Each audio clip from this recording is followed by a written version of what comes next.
Já tinha feito um vídeo sobre a biografia de Theodor Adorno, e agora venho aqui para mostrar uma das suas principais ideias, a indústria cultural.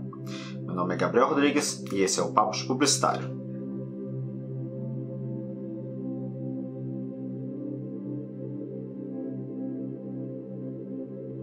O conceito de indústria cultural foi desenvolvido por Theodor Adorno e Max Horkheimer no final do século XIX e no início do século XX. Os estudiosos analisaram os impactos dos avanços tecnológicos proporcionados pela indústria cultural e do capitalismo no mundo das artes.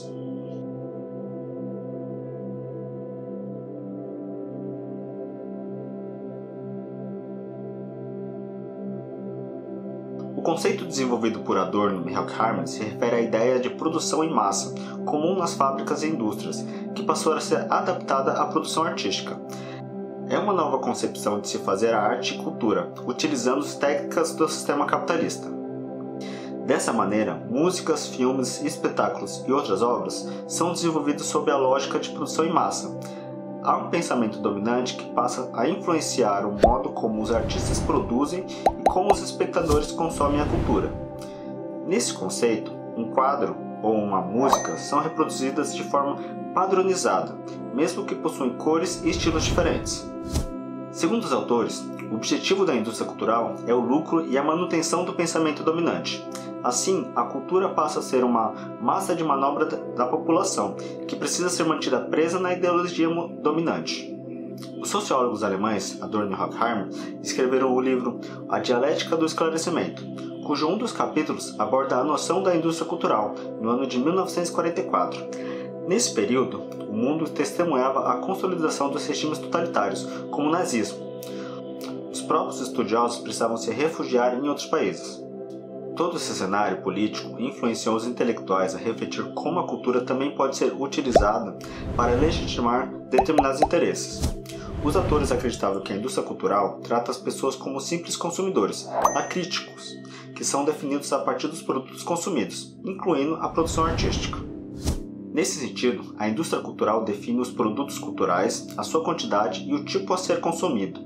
Ela se encontra a serviço das classes dominantes. Por isso, ela é gerenciada de acordo com as suas necessidades e interesses. Assim, é promovido um padrão na qual as manifestações culturais devem se adequar para fazer sucesso.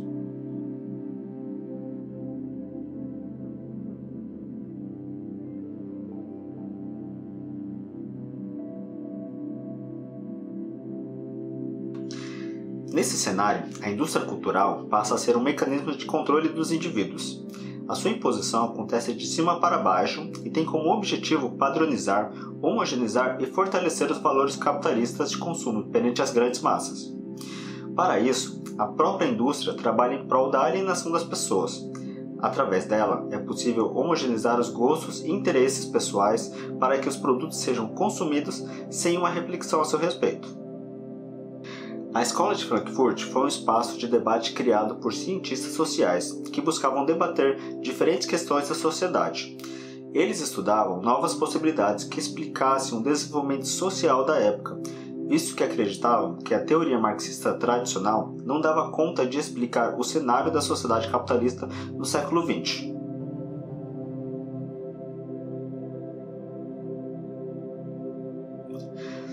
Os pesquisadores, autores e sociólogos da Escola de Frankfurt criaram a teoria crítica, com base nas ideologias marxistas.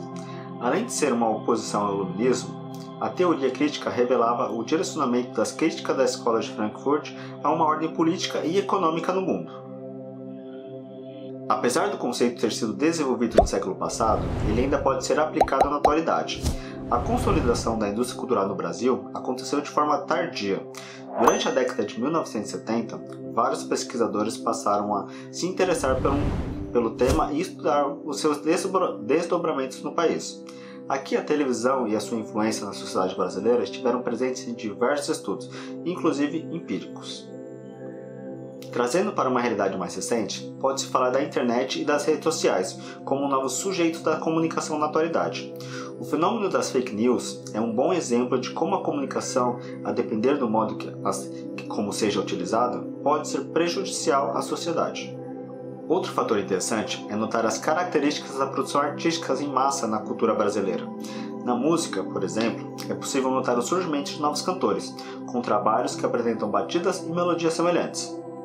E se você gostou do conteúdo desse vídeo, deixe seu like, não se esqueça de se inscrever no nosso canal e até o próximo vídeo.